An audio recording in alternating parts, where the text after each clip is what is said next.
What's going on, Spitfires? Welcome back to the Spitfire podcast. If you are a longtime listener, you may have noticed that we've taken a little break, and the following podcast will give you a little bit of an explanation behind that. If you follow me on other social media platforms like Threads, Facebook, or even LinkedIn, you may know what's going on. And if this is brand new news to you, I just want to give you a little disclaimer that the following story may activate some emotions. My husband had some surgery. Things didn't go as planned. We are still very much in it. But I wanted to share a closing keynote that I did last week at Carasoft's Women of Government IT event, where I was the closing keynote. And the topic is on resilience. And I think more so now than ever, the message needs to be heard. And so I have downloaded the speech and I have made the audio available. If you want to see the video from the event with the slides, you can go to my YouTube channel at Spitfire Coach and watch the full speech in its entirety. I hope you enjoy it. If you feel like sharing it with a friend, I would really appreciate it. If you want to leave us a review or comment, I'd appreciate that too. I honestly have no idea when I'm going to return with more episodes, but I did want to share this and make this available for you. And in the meantime, enjoy it, and y'all keep being awesome. Today we are talking about flexing your resilience muscle, and I have a little bit of a confession to make. When I was first asked to be the closing keynote today, I had a very different topic, and then life decided to really life on me. It life like to the lifeiest thing ever, and taught me the hardest lesson around resilience. And so as I share my story, if there's any part of it that activates you, feel free to get up, do what you need to do. I'm not here to do a trauma triggering, okay? I promise I'll leave you in a great space, but I want to give you all that disclaimer because I know I've been hearing conversations. I know a lot of you got some stuff going on, okay? I'm going to build her out a little bit. See, I got to do it too. So, last month, I almost lost my husband. What was supposed to be a routine, pre-scheduled brain surgery to remove a non-cancerous tumor from his ear turned into anything but planned. Surgery went well. He was in the ICU. He went to the recovery floor, and 5 days later, I picked him up and drove him to his parents' house in Waterford, Virginia, where we could recover with our dog and our 1-year-old daughter, almost 1-year-old. So we're there 24 hours later. He complains about numbness in his left arm. I start Googling, and I'm like, this is not good. And 2 hours later, he says, we need to go to the hospital now. So we get in the car. We don't even back out. He said, call 911 now. Ambulance comes. We rush to the nearest hospital where they do a CT scan and find that he has bleeding on the right side of his brain and new blood clots forming. So an ambulance takes him to Walter Reed, because I'm a military spouse, my husband's active duty. We go to Walter Reed. And by the time I get in there, there's about 10 doctors, and they are relaying what seems like a very routine blood thinner treatment plan.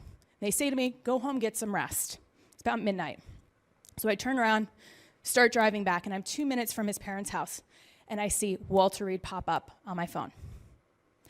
And the neurosurgeon says, are you home yet, and are you sitting down? And by the way, if you ever hear that, it's not good news. I said, I'm fine, I don't want to wake anybody up, just tell me. And he proceeds to tell me that the treatment, because of the placement of the clots, is either going to work or there are no other options. And I immediately go blank and start K-turning on the windiest road in Leesburg, Virginia I've ever seen. And I had to snap myself out of it because I was literally going to crash into a deer or a tree or something worse. And so I managed to get back in the driveway, and I'm having this conversation. And I had to ask him, is my husband going to die? And he said, I can't make any guarantees, but you need to know what could happen. And I said, how much time do we have? And he said, if it works, we'll know in 24 hours. And if it doesn't, it's going to be very fast. So I had to go into that room, into his parents' house, sit them down at 1 o'clock in the morning and tell them that their son, who had done 3 deployments to Iraq and Afghanistan, might die. And we just sat there and cried and got our stuff together as much as we could because my daughter's sleeping in the other room. And we realized that none of us were making any decisions at that point. We just needed to rest. So we all passed out collectively. And then at 4:30 in the morning, I woke up with a burning sensation in my chest and a loud voice shouting, go to him now.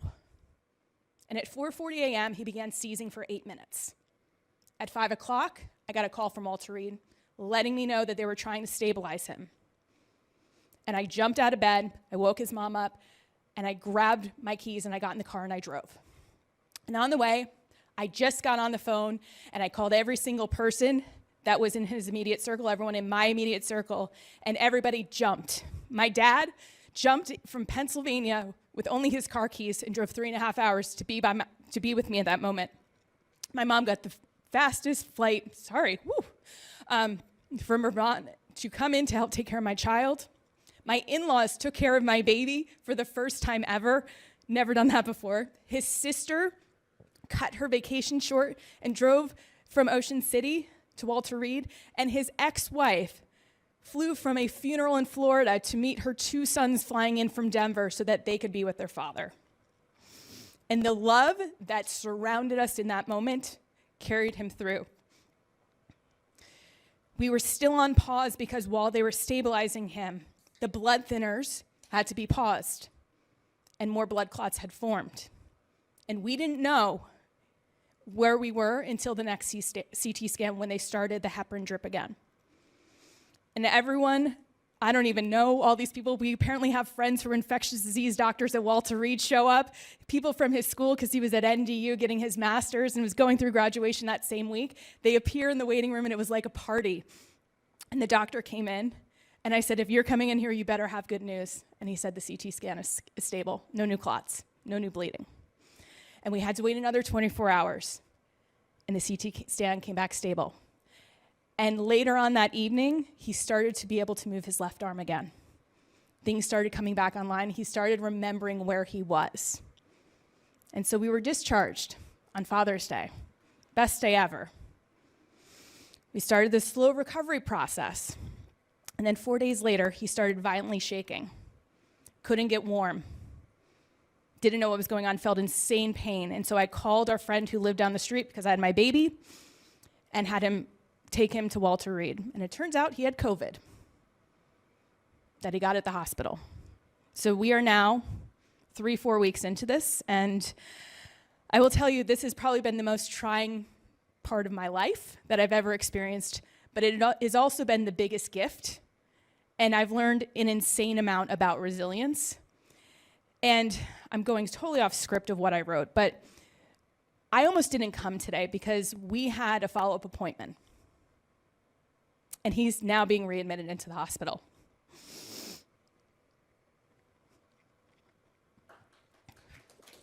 I'm okay. He has a leakage of spinal fluid that's being treated, but when you have active trauma, it gets reactivated. So